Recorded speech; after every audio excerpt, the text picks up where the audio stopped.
When the Moon is at its closest point to Earth in its elliptical orbit, a position known as perigee, its gravitational effect on the tides is even stronger. Now imagine this perigee moon aligning perfectly with a full or new moon, creating not just a spring tide, but an intensified version of it. This combination is known as a perigean spring tide, or more popularly, a king tide. These are the moments when the oceans rise highest and fall lowest, when seawalls are tested and shorelines seem to hold their breath. If a king tide happens to coincide with a storm surge, caused by wind and low atmospheric pressure, the results can be dramatic. Streets flood, beaches disappear, ports brace for impact. But even amid this surge of power, there's something meditative about tides. No matter how wild they get, they remain anchored in rhythm. A reminder that the world, for all its chaos, still moves to ancient, predictable patterns. The moon waxes and wanes, the sun rises and sets, and the oceans, in quiet obedience, rise and fall, echoing this cosmic cadence. In our busy, modern lives, buzzing with phones, alerts, and schedules, it's easy to forget that we, too, are part of this celestial choreography. The same sunlight that powers your morning coffee and warms the sidewalks also nudges trillions of tons of seawater gently across the globe. And that soft glow of the moon, peeking above rooftops, hovering over forests, is pulling silently on entire oceans. Without a whisper, without a tremor, it exerts a force so vast it moves continents' worth of water. Next time you see the moon rising full and luminous above the sea, or hear waves sliding away to reveal shimmering shells, pause for a moment.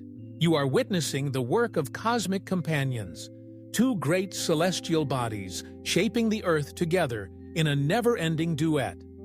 But what if Earth were perfectly smooth? No continents, no mountains, no trenches, just one global ocean, wrapping a flawless sphere. In that idealized world, tides would be simpler.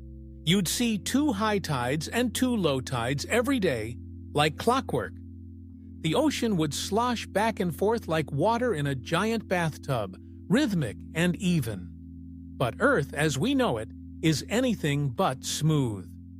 Our world is bumpy, jagged, beautifully irregular. Continents block and redirect tidal energy. Deep ocean trenches absorb and deflect momentum.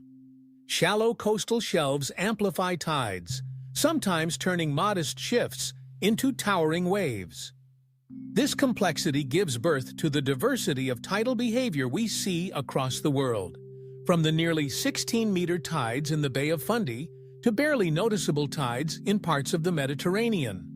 This chaotic beauty also means no 2 coastlines experience tides in exactly the same way.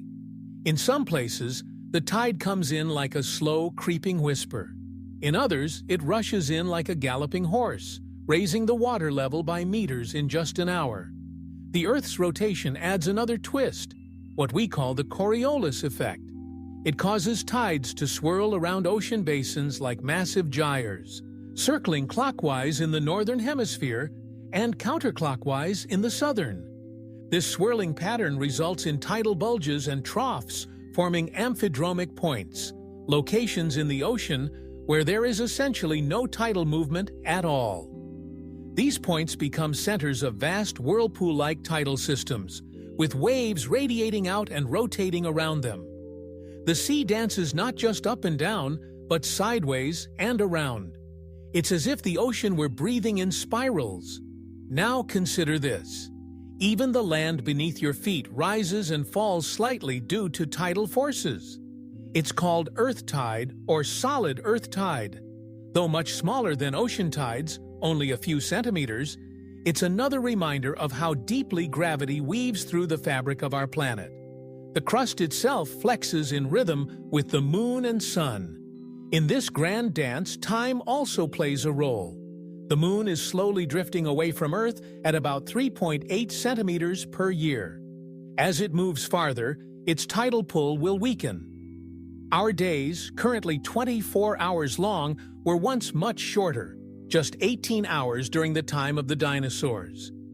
As the moon pulls away, Earth's rotation slows down, lengthening our days bit by bit.